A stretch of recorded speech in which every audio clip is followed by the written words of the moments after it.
श्रीमन्नारायण नारायण नारायण श्रीमन। बोलिए गौरी गोपाल भगवान की जय। जय श्री राधे श्याम। जिनका भी प्रश्न है प्रश्नोत्तरी में आध्यात्म जगत से जुड़ा हुआ, जिनका सवाल है वो अपने हाथ उठाएंगे। राधे राधे महाराज जी। जी राधे राधे।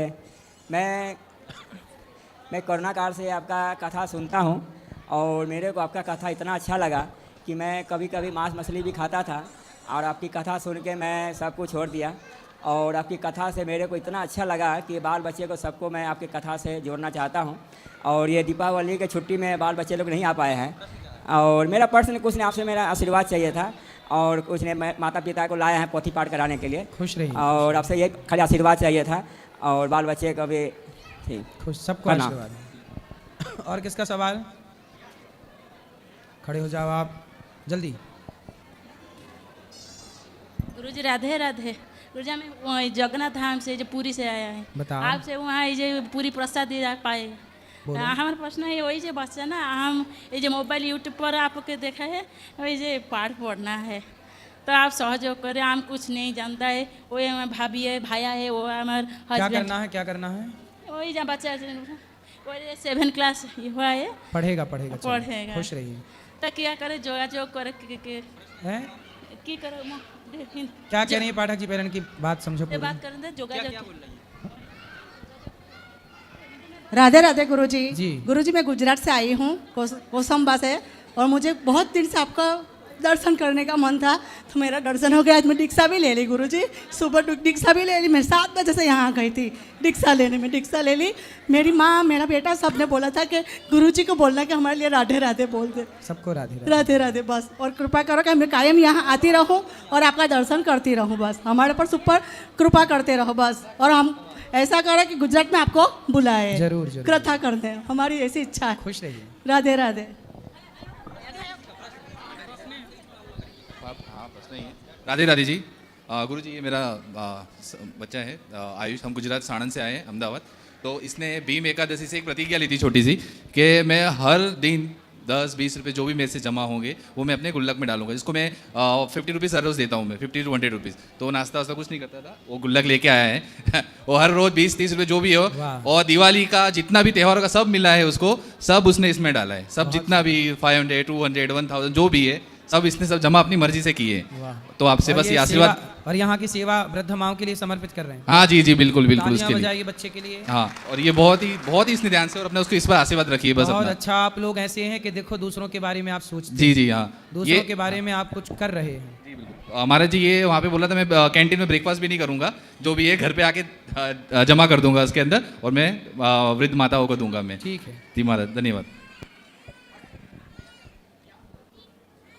बोलो बोलो। राधे राधे गुरुजी। जी गुरुजी राधे राधे। मेरा प्रश्न ये है गुरुजी, हम पढ़ ले कि जब हम भक्ति की ओर बढ़ते हैं तो अपने ही लोग विरोध क्यों करने लगते हैं? कौन विरोध कर रहा है आपका? कभी कभी अगर ज़्यादा भक्ति करने लगो, ज़्यादा क्या थोड़ी बहुत करो, या भगवान का नाम जब करने लगो तो घर ही वाले कहने लगते हैं बाबा बनेगो क्या? तो ऐसा क्यों होता है? तो उनसे पूछना कि बाबा ना बने तो क्या रावण बन जाएं, कंस बन जाएं? पूछो उनसे क्या बनाना चाहते हो। बोले अच्छे ना बने तो क्या बुरे। जब कोई शराब पीता है घर वालों को टेंशन नहीं होती, मांस खाता है टेंशन नहीं होती, पर भगवान का भजन कोई करने लग जाए घर वाले चिंता में डूब जाते हैं कि यार बाबा ना बन जाए। अरे अच्छा काम करने में चिंता क्यों, बुरा काम करो तब चिंता किसी को नहीं होती। गुरुजी पर अन्य जो पंथ है मजहब हैं वो लोग कभी नहीं अपने बच्चों को कहते हैं कि आप यहाँ ना जाइए, उनके जो स्थल हैं वो अपने बच्चों से 2-2 साल के बच्चों से रोजा भी रखवाते हैं। पर हमारे यहाँ ये हमारे जो हिंदू भाई लोग हैं ये ना अपने बच्चों से व्रत के लिए कहते हैं, ना गीता पाठ के लिए कहते हैं, ना रामचरितमानस के पाठ के लिए कहते हैं। हमारे यहाँ ऐसा क्यों है? यही अज्ञान मिटाना है हम सबको मिलके। हम सब अपने बच्चों को भी सनातन धर्म का पाठ पढ़ाएं, हम भी पढ़ें, बच्चों को भी पढ़ाएं। ठीक है जी। अब ये हम सब बदलाव लाएं, हम सबकी जिम्मेदारी है। और गुरुजी एक प्रश्न और है। गोस्वामी जी ने रामचरितमानस में लिखा है विप्रधेनुसुर संत हेतु लीन मनुष्य अवतार। तो क्या गुरुजी केवल इनके लिए ही प्रभु का अवतार हुआ है, हम पे कृपा नहीं होगी? विप्रधेनुसुर संत हित, संत किसे कहते हैं? गुरुजी जो भगवान का नाम जप कर रहे हैं, जो सेवा कर रहे हैं सबकी। हाँ तो आप भी तो संत हो गए फिर इस हिसाब से। यहाँ जितनी महिलाएं बैठी हैं, जितने पुरुष बैठे हैं, जितने बच्चे बैठे हैं, जो सन्मार्ग पर चल रहे हैं वो सब संत ही तो हैं। जी गुरु। सब संत हैं। संत के लिए आपको क्या लगता है कि सब कपड़े बदल लो तब संत माना जाएगा? अरे जिसके विचार में सत्य है, सत्य पर चल रहा है, दया पर चल रहा है, किसी का बुरा नहीं सोच रहा है, पति पत्नी साथ में रह के भगवान का चिंतन कर रहे हैं, वो गृहस्थ संत ही तो हैं। जी गुरु। तो विप्रधेनु सुर संत ही, तो संत में आप भी तो आ गए, हम भी आ गए, सब आ गए। जी जी जी तो गुरु। सबके लिए भगवान आते हैं। जी जी बहुत बहुत धन्यवाद गुरु जी। राधे राधे। जी जी जी। गुरु जी प्रणाम। हैं क्या? प्रार्थना कर रही हूँ। बोलो मैया। हाँ, सागर से आई हूँ, पाठ करा है गुरु जी। सागर, हाँ जी। समुद्र से आई हैं? नहीं, जबलपुर सागर। सागर, हाँ जी। दमोह सागर। हाँ जी, हाँ जी। बताओ मेरी माँ। मैं ये बोल रही हूँ महाराज कि थोड़ी मैं परेशान भी रहती, बच्चों को थोड़ी बताना। मेरी बहू बेटे से बात ही नहीं करने देती। 2 साल हो गया, मेरे पति भी बहुत बीमार रहे। 2 साल में थोड़ा थोड़ा ठीक है। तो तब आपकी बहू आपको आपके बेटे से बात नहीं करने देती? क्यों? पता नहीं, बोलती मकान भी नाम कर दो, जो कर दो। तब फिर मकान किसके नाम पे? हमारे नाम है तो मेरे नाम पहले करो। अच्छा, आपकी बहू बोलती है कि पहले मकान हमारे नाम करो, तब हम आपके बेटे से आपकी बात कराएंगी। वाह। पैसे भी दे देते, सब करते थे। आर्मी से पेंशन है। नाम पे मत कराना अभी मेरी माँ, वरना बहू लेके वो घर से निकाल देगी आपको। और बोलती पैसे भी देते हैं, तो जैसे बेटा को भी दे देते, उनको भी दे देते। तो आपका बेटा आपसे बात नहीं करता? नहीं, 2 साल हो गए, लौट के जन्म हुआ, पूरा पैर कटने क्यों का। वो क्यों आ नहीं गया बात था। करता? आप कभी बोलती हो बेटा सुनो मेरी बात? ऐसा नहीं वो बोलती? बात नहीं करने देते, उनके झगड़ा मच जाते। तो मैं बोलती खुश रहा बच्चा भी। कैसी बहू है बताओ? कल उसका भी बेटा है? बेटा 22 साल का है। जब उसको कुछ लेना होता तो आ जाता, जैसे कूलर चाहिए, फ्रिज चाहिए, तो आता चलो। मांगता। क्या करें ऐसी महाराज? बहू उसको भी मिल जाए तो उसकी बहू भी उसको बात ना करने दे उसकी माँ से। ये जो आप कर रहे हैं, आपकी बहू से बोलना कि बेटा जो तुम कर रही हो वो तुम्हें ही वापस मिलना है। महाराज मैं नहीं तुम्हारी बहू तुम पर कितना अत्याचार करेगी, बोलना अपनी बहू को। मैं महाराज जो तुम बोलती सोच नहीं, भी जो नहीं मांगता नाती आता, बेटा नहीं आता, बहू बस ले आएगी। बेटा नहीं बात करता, वो रोने लगता। बताओ, एक माँ से उसके बेटे को छीन लिया, बात भी नहीं करने देती, बात करती है तो घर में मतलब लड़ाई। तकलीफ में जबलपुर में अब आप बताइए, ये बहू का धर्म है? इसलिए बहुओं को ऐसा नहीं करना चाहिए। जबलपुर में मैं 6 महीने रह के आई, ऑपरेशन हुआ, फिर भोपाल में वो काट के सर्जरी हुई, तो अकेली में भागती रही। तो आपका बेटा नहीं आया उस नहीं, समय? नहीं। अच्छा, तो आपको रोटी पानी कौन देता है? मैं होटल से मंगाती थी, जब नहीं कर पाती थी। अभी तो बनाने लगी थोड़े थोड़े। तो आप खुद बनाती हो अपना? हाँ। तो बेटा नहीं देता? नहीं। बहू नहीं देती? नहीं, वो बोलती और हमें दे दो, जो सब नाम कर दो। अच्छा, वो आपसे आपका घर चाहती है? हाँ। नाम पे करना चाहती है, नाम पे कराओ। हाँ। बिना नाम के तो इतना अत्याचार कर रही है, नाम कर लेगी अपने तो फिर पता नहीं जीने भी देगी कि नहीं। बोलती नहीं तो चली जाओ इधर से। अब कहाँ चले जाए? बेटी है अमेरिका में, वो बोलती हमारे पास आ जाओ, मेरे को बेटा में भी जी रहता है। आपका मन बेटे में लगा है तो मैया आप भी अपना मन भगवान में क्यों नहीं लगा लेती हो मेरी माँ? भगवान में लगाते तो बोलती, जब जाती हूँ कहीं मैं चुपचाप आ गई, बच्चों को पता नहीं ना, मैं पड़ोस में बताया, इधर आ गई। मैं 1.5 साल से सोच रही है, आ जाती थी झांसी तक, फिर वापस चली जाती, पता नहीं बुलावा नहीं था भगवान का। तो अब तो मेरी माँ मन भगवान में लगाओ, भगवान ही आपके हैं और कोई नहीं है। इसलिए तो बेटे से मन, बेटा तो बात भी नहीं करता आपका। नहीं, अब तो मन भगवान में लगाओ, वही भगवान आपका कल्याण करेंगे। मैं तो 10 साल से बात ही बेटा नहीं कर रही। बात भी करने लग जाए तो भी बेटा आपका कल्याण नहीं कर सकता। मंदिर में जाओ तो बोलती कि मंदिर में हमारी बात कर रहे होंगे, तो मंदिर भी नहीं जाने देती, पड़ोस के किसी से बात नहीं करने देती। कौन नहीं बहू? लड़ाई। हाँ। बहू आपको मंदिर भी नहीं जाने देती? नहीं, बोलती उधर क्यों जाती। तो बहू जो थी आपकी पसंद की आई थी कि बेटे की पसंद नहीं, की? बेटा ही पसंद की नहीं, तभी तो बेटा बोलता कि तुम ही ने तो करी। तो आपने करवाई थी शादी? हाँ। तो आपने पसंद की थी बहू? हाँ, सागरे की है जैसे नहीं। आपने पसंद की, बाद में पहले अच्छी थी? पहले तो 6 महीना साल अच्छी रही, बोलती कि साल भर तो सबको अच्छे रहता, फिर बाद में करा जाता।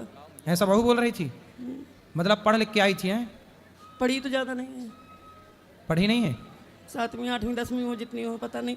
10 साल से मैं तो बोलती नहीं, ऐसे लेते रहते भगवान की। कितनी भी गाली दे, पड़ोस में किसी से बात नहीं करने देते।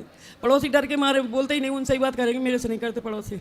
अच्छा, मेरे लायक कोई सेवा हो तो बताओ। आपको कोई दिक्कत जाए कभी भविष्य में तो गौरी गोपाल आ जाना, ये बेटा आपकी सेवा करेगा। कभी कभी तो ये आता महाराज जी कि मैं सब कुछ छोड़ के पेंशन इधर दे दो, इतनी बने रहो, ऐसा होता है। फिर नहीं, अपनी जमीन जायदाद सब बेटों को दे देना, बेटा बहू को चाहिए सब दे देना, हम तो आपकी केवल सेवा कर सब देंगे, कुछ हमें तो धन दे रहे दौलत हैं नहीं महाराज। चाहिए आपसे। बस यही कह रहे हैं कि सद्बुद्धि दे दे बहू बेटा को, नाती को। लेकिन भैया अब आपके लिए बताऊं, आप ना अब मन अपना भगवान में लगाओ, ठीक है। इसी से आपका भला। अच्छा ये बताओ, बेटे में मन लगाओगे, पोते में लगाओगे, इससे आपका भला होगा? आप बताओ, नहीं, आपका भला किस में है? भगवान नहीं मिल जाता है। क्योंकि अब वही सहारा है मैं आपके। तो भगवान से यही करूँ कि ऐसे ही चलते फिरते उठा ले, नहीं बोलती तो मैं तो कीड़ा पड़ेंगे तो मैं थूकूंगी नहीं तुम्हारी लाश पे, ऐसे बोल रही थी। बहू हाँ, मर जाओगी तो मैंने सोचा मैं तो यूपी की हूँ, झांसी की, तो मैंने सोचा मध्य प्रदेश में ऐसे ही चलन होगा उधर कि मतलब मर जाते हो तो थूका जाएगा। मैंने 2-4 जनों से पूछा भी कि मर जाते जब थूकती हैं बहुएं, बोलती नहीं, गुस्सा में कह रही होगी। तो ऐसा बोल रही थी कि मर जाओगी तो थूकेंगे तुम्हारी लाश पे। थूकेंगे, हाँ थूकेंगे तक नहीं। इसलिए महाराज ऐसी कृपा होगी, ऐसे वो चलते फिरते चले जाए तो ठीक रहेगा। ऐसी बहू भगवान दुश्मन को ना दे जैसी आपको मिली है। पता नहीं, मैं कभी कभी सोचती कि कभी पिछले जन्म का कुछ होगा महाराज। सही है, लेकिन अब आप मन भगवान में लगाओ, लेकिन ऐसा नहीं होना चाहिए मेरी माँ। इसलिए कहता हूँ गलती उस बहू की तो है, लेकिन गलती उसके माँ बाप की भी है कि आपको कम से कम अपनी बेटियों को अच्छे संस्कार तो और देना सब कुछ चाहिए। दे रखा है हमारा, सब कुछ हम ही करते, मकान का सब। यदि आप अच्छी बहू चाहते हैं तो अच्छी बेटियों को बनाना शुरू करिए। बेटियां अच्छी होंगी तो बहू अपने आप अच्छी। और आज अच्छी बेटियों की परवरिश हो, अच्छे संस्कार हो, बड़ों का सम्मान करना सिखाओ, वरना पैसे क्या करोगे? कल तुम्हारी बहू आएगी। अब देखो वो बहू अपनी सास के साथ अत्याचार कर रही है, अब ये सब ईश्वर रिकॉर्ड कर रहे हैं उसका तुम्हारा हर व्यवहार। उल्टा क्यों हुआ? मैं तो अपनी सास का इतना करती थी कि कुछ कहीं नहीं, तुझे उल्टा ही हुआ बोलते। आप अपनी सास की सेवा करती थी? हाँ, ससुर को मैंने 35 साल जी, लेटरिन बाथरूम खून आता था तो मैं लेके, वो ये तो आर्मी वाले बाहर चले जाते तो मैं वो सागरी बहू में का करा- आपके किसी जन्म का मैया रहा होगा, वो चुक रहा है, लेकिन अब उसने जो किया है वो उसे भोगना पड़ेगा, अवश्य में वो ठीक है भोगतव्य। महाराज, और आशीर्वाद हो मेरी बेटी को भी, अमेरिका में उसको, खुश रहिए। और मेरे पति का थोड़ा पैर ठीक हो जाए, सूजन आती है। बिहार- तो आपके पति को भी भोजन पानी आप ही बना के खिलाती हो? तो वो बेटा अपने बाप से भी बात नहीं करता? नहीं बहू ससुर से भी बात नहीं करती? नहीं, बिल्कुल नहीं। ऐसे आ जाएगी एक जीना से वो ऊपर जाती, मैं दूसरे खंड में रहती, तो फिर उधर ही खड़ी रहेगी, बात नहीं कर सकते। भगवान उन्हें सद्बुद्धि दे, यही प्रार्थना है। जय श्री कृष्ण महाराज।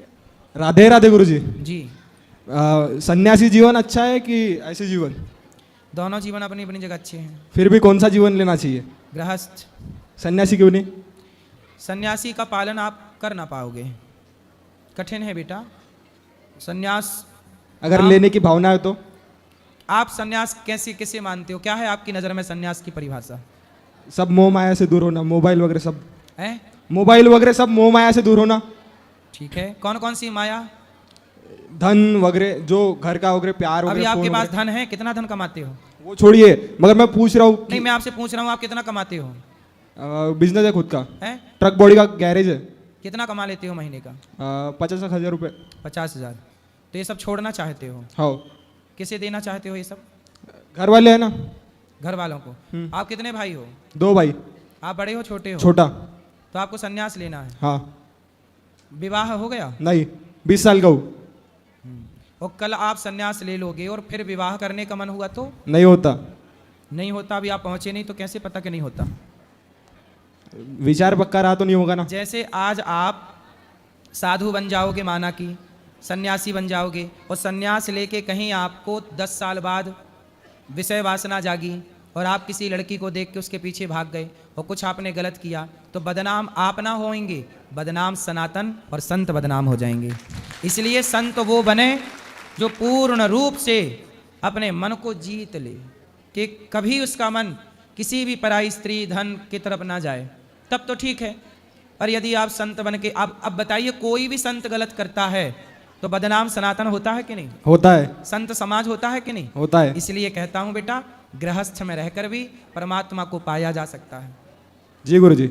साधु बनना तो फिर पक्के बनना, ठीक है। वरना गृहस्थ में रहो, पत्नी के साथ रहो, कर्तव्य पूरे करो, ईमानदारी से भगवान का चिंतन करना। गृहस्थ को भी ईमानदारी से चलाना, वह भी किसी संत से कम नहीं होता। वशिष्ठ जी गृहस्थ थे, उनसे बड़ा संत कौन होगा? सुदामा जी गृहस्थ थे, उनसे बड़ा संत कौन होगा? स्वयं राम गृहस्थ हैं, उनसे बड़ा संत कौन होगा? ठीक है, राधे राधे। जरूरी नहीं है कि संत होने के लिए हम गृहस्थी की जिम्मेदारी ना पाले, गृहस्थ में रह के कार्य किए जा सकते। ठीक है, ठीक है। खुश रहो। राधे राधे गुरुजी। जी, गुरुजी, हम राधा नाम का जप करें या कृष्ण नाम का? दोनों कर लो, राधा कृष्ण राधे कृष्ण राधे कृष्ण। गुरुजी, मोक्ष क्या है और मोक्ष की प्राप्ति कैसे करें? संसार से मन को हटा लेना, पूर्ण रूप से मन को भगवान में लगा देना, इच्छाओं को जीरो कर देना, कोई इच्छा नहीं, इच्छाओं को शून्य करना ही मोक्ष है। कोई कामना नहीं, निष्काम।